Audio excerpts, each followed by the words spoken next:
കൊടകരയിൽ വൻ ലഹരിമരുന്ന് വേട്ട. 180 ഗ്രാം MDMA-യുമായി യുവതിയടക്കം 2 പേർ പിടിയിൽ. Dark merchant Deepak, north Paravur സ്വദേശിനി ദീക്ഷിത എന്നിവരാണ് പിടിയിലായത്. ഇരിങ്ങാലക്കുട ഭാഗത്തെ പ്രധാന ലഹരി വിൽപ്പനക്കാരനായ ദീപക് മുൻപും ലഹരിമരുന്ന് കേസിൽ പിടിയിലായിട്ടുണ്ട്. തൃശൂർ റൂറൽ ജില്ലാ ലഹരി വിരുദ്ധ സ്ക്വാഡും കൊടകര പോലീസും സംയുക്തമായി നടത്തിയ പരിശോധനയിലാണ് കൊടകര മേൽപ്പാലത്തിന് സമീപം വെച്ച് 180 ഗ്രാം MDMA-യുമായി 2 പേരെ പിടികൂടിയത്. വെള്ളാങ്കല്ലൂർ കല്ലംകുന്ന് ചിറയിൽ വീട്ടിൽ ദീപക് രാജു, നോർത്ത് പറവൂർ മൂത്തകുന്നം സ്വദേശിനി ദീക്ഷിത എന്നിവരാണ് പിടിയിലായത്. ബാംഗ്ലൂരിൽ നിന്നുമാണ് പ്രതികൾ മയക്കുമരുന്ന് എത്തിച്ചത്.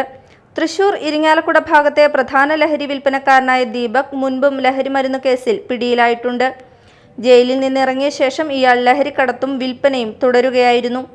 ചില്ലറ വിപണിയിൽ ലക്ഷങ്ങൾ വിലമതിക്കുന്ന മുന്തിയ ഇനം രാസലഹരിയാണ് ഇവരിൽ നിന്നും പിടികൂടിയത്. തൃശൂർ റൂറൽ ജില്ലയിലെ ഏറ്റവും വലിയ രാസലഹരി വേട്ടകളിൽ ഒന്നാണിത്.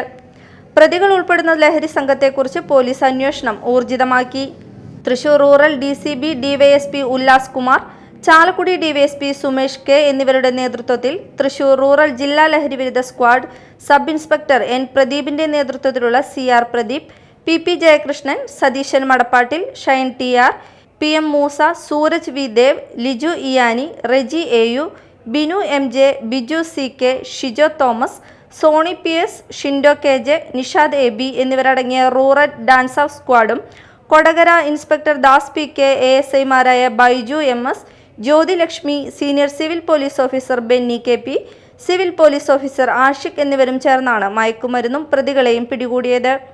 ബാംഗ്ലൂരിൽ ഇവർക്ക് രാസലഹരി കൈമാറിയ അന്താരാഷ്ട്ര ലഹരി മാഫിയ സംഘത്തെപ്പറ്റിയുള്ള അന്വേഷണം ഊർജിതമാക്കിയതായി പോലീസ് അറിയിച്ചു. Media time, Kodakara.